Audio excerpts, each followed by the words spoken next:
The world forgets old men. At least, that's what Henry Fletcher had come to realize by the time he turned 70. His back ached when it rained. His hands trembled slightly when he lifted his morning coffee, and his gait was slower than it used to be. But behind his tired blue eyes, Henry saw everything. For 41 years, Henry had worked at Norwell Construction.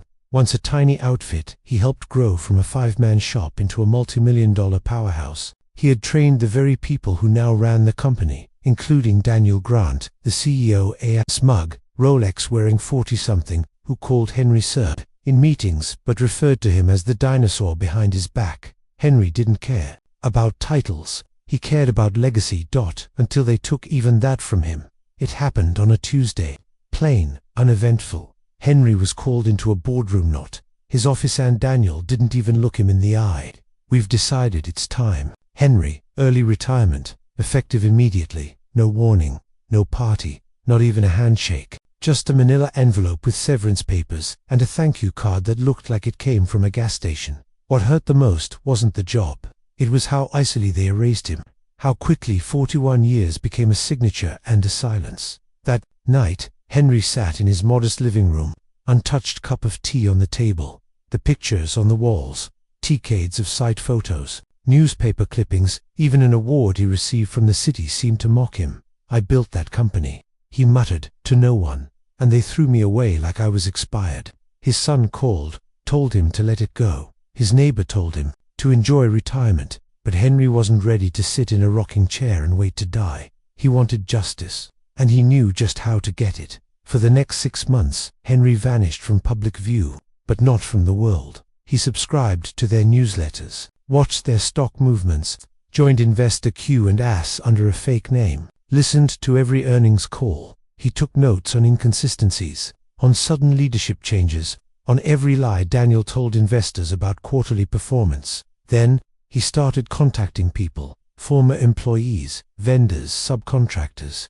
He heard the same story over and over: late payments, safety cutbacks, corners being cut to impress the board. Henry didn't need revenge fueled by rage. He needed it fueled by facts. You see, Henry wasn't poor. He had quietly invested over the years, and with a few lucky stock picks, he had more than enough to live on. But more importantly, he still held 6% equity in Norwell Construction, unassuming, undetected, and with some strategic buy-in purchases through holding companies he set up. He soon owned 11%, enough to call a shareholder vote. But Henry didn't want to destroy the company. He wanted to expose it. He wanted to humiliate Daniel, so he did something Daniel never expected. 11 months after being forced out, Henry walked into the annual general meeting, same room, same smell of old coffee and expensive cologne. Only this time, he wasn't Old Man Henry. He was the largest single shareholder in the room. Daniel chuckled when he saw him. "Here to reminisce, Henry." Henry said nothing until the Q&A. Then, he stood and read a 15-minute statement, detailing every unethical practice Daniel had authorized over the past year: the misreporting of safety violations, the unlicensed labor used to cut costs, the falsified invoice trail to make profit. Margins look better. He finished with this: "This company was built on integrity. I helped lay its foundation brick by brick, and I won't let it rot because some boy in a tailored suit wants a bigger bonus." The room was dead silent. The shareholders voted. Daniel was removed as CEO, but Henry wasn't done. He didn't want to return as CEO. He was done with the corporate world. Instead, he announced that his shares worth several million would be transferred into a non-profit construction trust, one that would oversee affordable housing projects in the same city where Norwell had been cutting corners for profit.